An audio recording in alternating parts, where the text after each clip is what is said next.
Assalamualaikum warahmatullahi wabarakatuh. Bismillahirrahmanirrahim. Alhamdulillahirabbil alamin.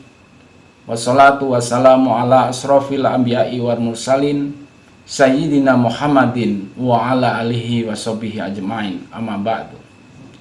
Bapak dan Ibu yang dirahmati Allah Subhanahu wa taala, mari kita panjatkan puji syukur kehadirat Allah Subhanahu wa taala yang telah memberikan nikmat yang begitu banyak kepada kita semua, terutama nikmat iman dan nikmat Islam.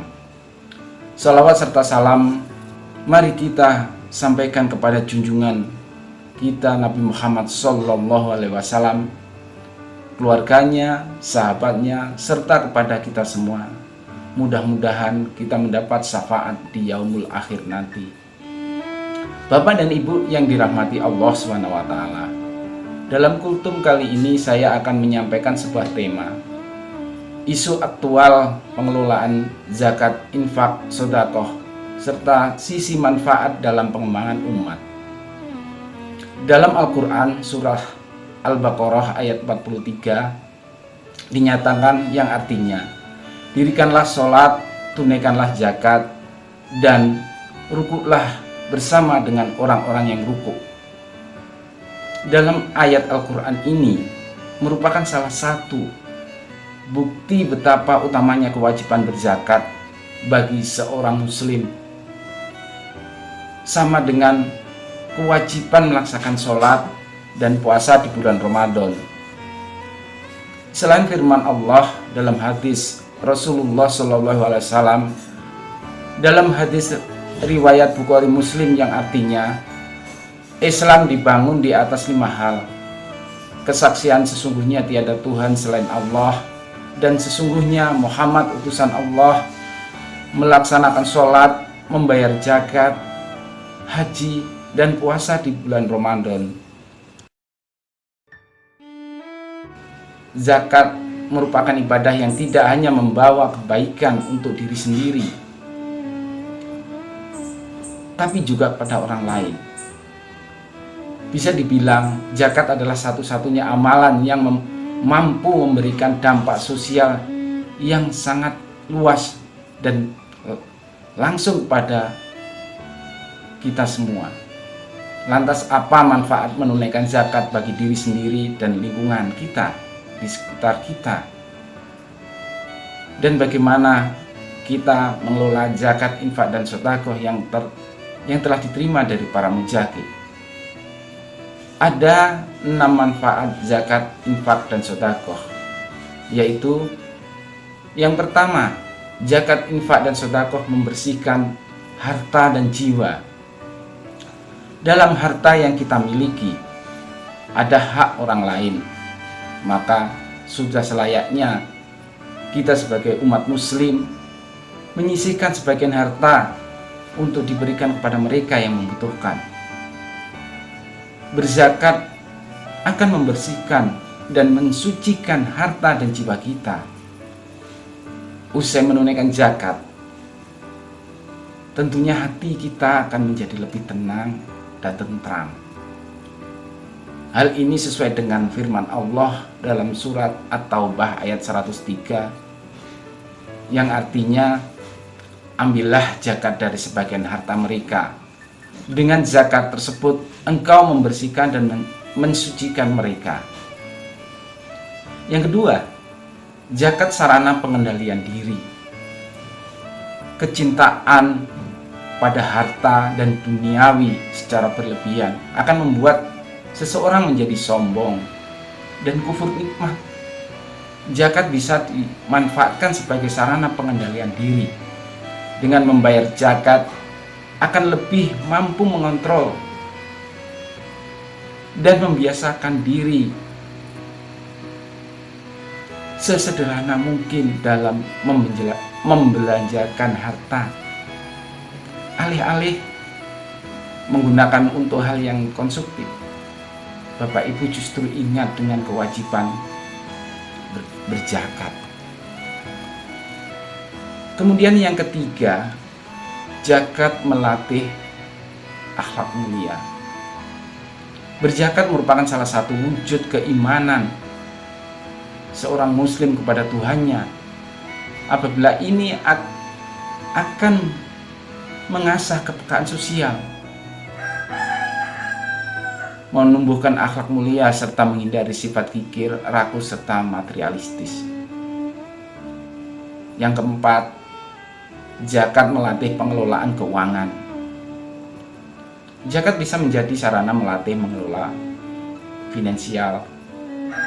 Kebiasaan menghitung anggaran secara rinci dan akan menyelamatkan dari pemborosan. Dalam pembayaran zakat tentu kita harus menghitung berapa harta kita yang sudah wajib untuk dibayarkan zakatnya. Jadi kita akan menghitung berapa pendapatan kita, kemudian berapa hutang-hutang kita, kewajiban kita. Tentunya dari penghasilan dikurang dengan pengeluaran kita, itulah sisa harta kita yang bisa kita hitung berapa zakat yang menjadi kewajiban kita. Hasilnya kondisi keuangan kita akan lebih stabil karena ada harta yang harus kita keluarkan untuk diberikan menjadi zakat.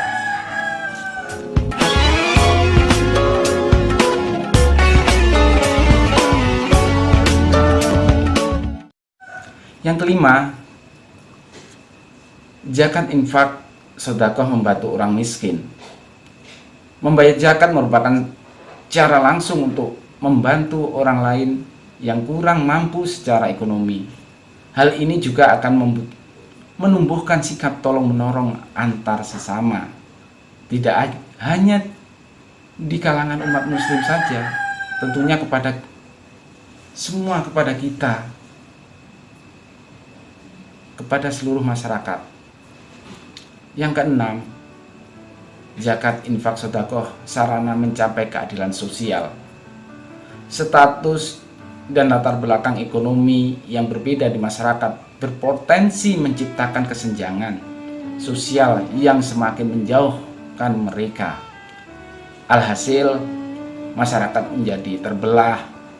Zakat adalah sarana yang sangat efektif untuk mencapai keadilan sosial dan memotong jurang pemisah antara si kaya dan si miskin. Melalui zakat kita bisa mensukseskan pemerintah dalam program pengentasan kemiskinan.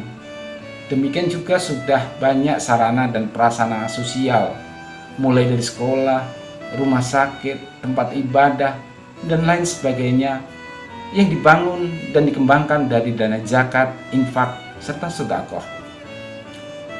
Zakat, infak, sedekah harus dikelola secara profesional dan secara yang baik, yaitu mulai dari membuat administrasi zakat, infak, sedekah dengan rapi dan menyalurkannya dengan tepat sasaran.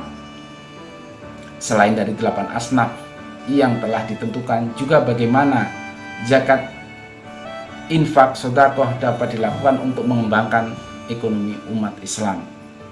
Bapak-bapak dan ibu yang dirahmati Allah Subhanahu wa taala, pengembangan ekonomi umat Islam melalui zakat, infak, sedekah saat ini memang masih belum optimal, terutama di lingkungan kita, di lingkungan Masjid Ar-Rahman. Sampai saat ini Lazis Ar-Rahman mendistribusikan zakat, infak, dan sedekah masih terfokus dalam 8 asnaf dan membantu operasional pendidikan dalam lingkungan Masjid Ar-Rahman.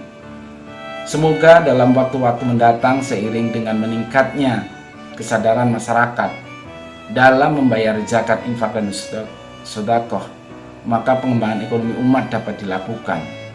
Hal ini dibutuhkan sumber daya yang cukup memadai dalam pengelolaan zakat, infak, dan sedekah. Bapak-bapak, ibu-ibu yang dirahmati Allah Subhanahu wa taala, demikian yang bisa saya sampaikan.